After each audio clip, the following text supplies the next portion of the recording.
오늘은 창조주이신 여호와 하나님께서 이 세상을 어떻게 창조하셨는지 창조의 방법에 대하여 성경에 기록된 말씀을 읽고 여러분과 함께 은혜 받기를 원합니다. 창세기 1장에서는 1절 태초에 하나님이 천지를 창조하시니라. 2절 땅이 혼돈하고 공허하며 흑암이 깊음 위에 있고 하나님의 영은 수면 위에 운행하시니라. 3절 하나님이 이르시되 빛이 있으라 하니 빛이 있더라. 사람들은 이 말씀을 읽거나 들을 때 별 생각 없이 읽고 들을 수도 있습니다. 하지만 창조의 다른 가능한 방법을 지금까지 알아내지 못하고 더욱이 하나님 말씀의 권위를 인정한다면 우리는 이 말씀을 읽거나 들을 때 한없는 감격과 감동으로 받아야 할 것입니다. 요한복음 1장에서는 창조의 방법에 대하여 창세기에서보다 더 강하고 확정적으로 기록하고 있습니다. 1절 태초에 말씀이 계시니라. 2절 그가 태초에 하나님과 함께 계셨고 3절 만물이 그로 말미암아 지은 바 되었으니 지은 것이 하나도 그가 없이는 된 것이 없느니라. 무신론자들은 우리들의 오감으로 확인할 수 없는 것은 별도의 존재로 인정하려고 하지 아니합니다. 더욱이 문명과 과거의 발달 속에 살고 있는 현대인들은 하나님의 존재를 이성과 과학으로 증명해야 믿으려고 합니다. 모든 것을 말씀으로 창조하셨다는 이 사실을 따라서 이성적이고 과학적 방법이라고 할 수 있는 예표론을 통하여 이해해 보려고 합니다. 예표론의 영어 단어는 typology입니다. 타입은 형상 혹은 활자라는 뜻입니다. 활자는 볼 수 있고 만질 수 있는 실제의 형상입니다. 이 활자를 만들어내기 위해서는 먼저 눈에 보이지 않는 생각이 있어야 합니다. 생각하고 있는 것을 원하는 형상으로 만들어낼 수 있는 존재는 사람과 하나님밖에 없습니다. 사람은 하나님으로부터 받은 제한된 능력을 가지고 많은 것들을 만들어 가고 있습니다. 아무리 노력하고 발전시켜 나간다고 하더라도 무에서 유를 창조해낼 수는 없습니다. 그러나 하나님은 전지전능하심으로 생각을 말씀으로 이루시기만 하면 모든 것을 존재하는 실상으로 창조하실 수 있습니다. 사람도 글자의 이미지를 활자라는 형상으로 만들어낼 수 있다면 하나님께서는 무엇인들 만들어내지 못하시겠습니까? 지금까지는 예표론을 어원학 관점에서 알아보았습니다. 하지만 신학에서는 예언의 말씀이 예언대로 이루어지거나 비유의 말씀이 실제 상황으로 전개되는 것을 말할 때 이 용어를 사용합니다.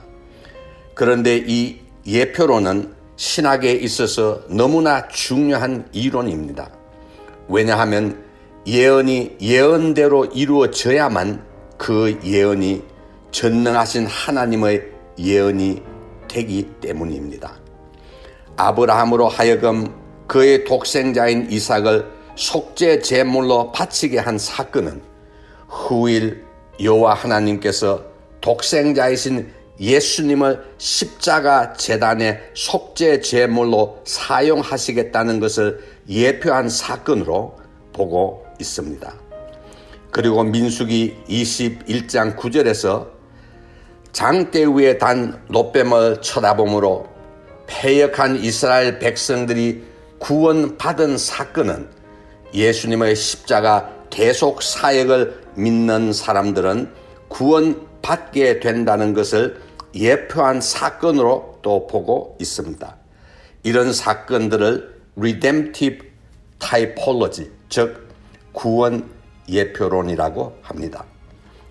우리들이 말씀으로 창조되고 말씀으로 구원받고 말씀이 하나님이심을 진실로 믿는다면 믿음의 사람들은 이 거룩한 말씀을 어떻게 사용해야 하는지 깊이 생각해 보아야 할 것입니다. 부정적 말 대신에 항상 아름답고 품이 있고 사랑이 담긴 긍정적 말만을 사용해야 할 것입니다. 히브리서 13장 15절에서는 그러므로 우리는 예수로 말미암아 항상 찬송의 말씀 제사를 드리자고 했습니다. 또 부정적 말을 사용할 때에는 어떠한 형벌을 받게 되는지는 민수기 14장 28절에 너희 말이 내 귀에 들린 대로 너희에게 행하리라 하였습니다. 현대 신학은 하나님이신 영과 말씀을 분리하여 연구하는 방향으로 가고 있습니다. 그러나 사도 요한은 영과 말씀을 동등하고 동일하게 보았습니다. 현대의 복음주의 성경학자들은 구약의 여호와 시대, 신약의 예수 그리스도 시대는 지나가고 이제는 여호와 하나님과 예수 그리스도의 영이 성령이 되셔서 이미 선포하여 주신 말씀 속에 임재해 계신다고 보고 있습니다. 이런 논리 때문에 성경의 말씀과 함께하는 삶이 바로 하나님과 동행하는 삶이 되겠습니다. 종교개혁자 마틴 루터는 하나님의 말씀을 성경 외에는 어디에서도 찾아볼 수 없지 않느냐고 반문하였습니다. 또 다른 신학자는 하나님은 그분의 권능과 복은 하나님께서 이미 선포하여 주신 말씀이 있는 곳에만 주시겠다고 했습니다. 이러한 주장들을 가능하게 하는 말씀이 바로 요한계시록 1장 3절에 기록되어 있습니다. 이 예언의 말씀을 읽는 자와 듣는 자와 그 가운데 기록한 것을 지키는 자는 복이 있도다 하였습니다.